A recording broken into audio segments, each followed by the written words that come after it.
মোদির শপথ অনুষ্ঠানে পাক প্রধানমন্ত্রী নওয়াজ শরীফকে আমন্ত্রণ ধর্মী সইবে না, এমনটাই জানালেন গত বছর পাক সেনার হাতে মৃত্যুবরণকারী ভারতীয় সেনা হেমরাজের স্ত্রী ধরমবতী।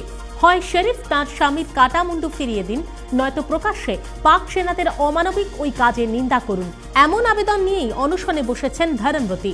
যতক্ষণ পাক প্রধানমন্ত্রী ভারতে থাকবেন ততক্ষণ ওই অনশন তিনি চালিয়ে যাবেন বলে সূত্রের খবর।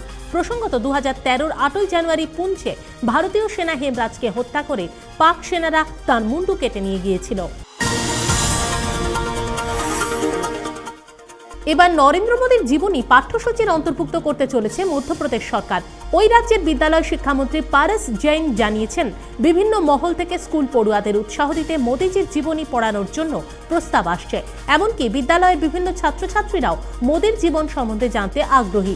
সেই আগ্রহ পূরণ করতেই এবার মধ্যপ্রদেশ সরকার 3য় থেকে 6ষ্ঠ শ্রেণীর বইয়ে পাঠ্য বিষয় রাখতে পারে নমজীবনী।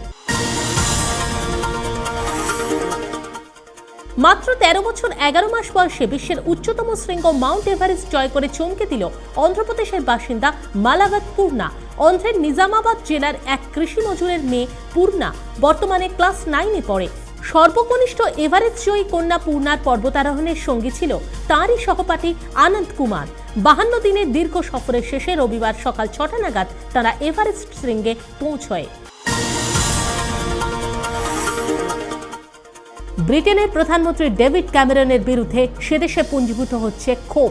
সূত্রের খবর, 2010-এ ক্যামেরন প্রধানমন্ত্রী হয়ে প্রতিশ্রুতি দিয়েছিলেন সেদেশ থেকে অভিবাসীর সংখ্যা কমাবেন, কিন্তু ব্রিটেনবাসীদের অভিযোগ তাঁর সেই প্রতিশ্রুতি তিনি রাখতে পারেননি।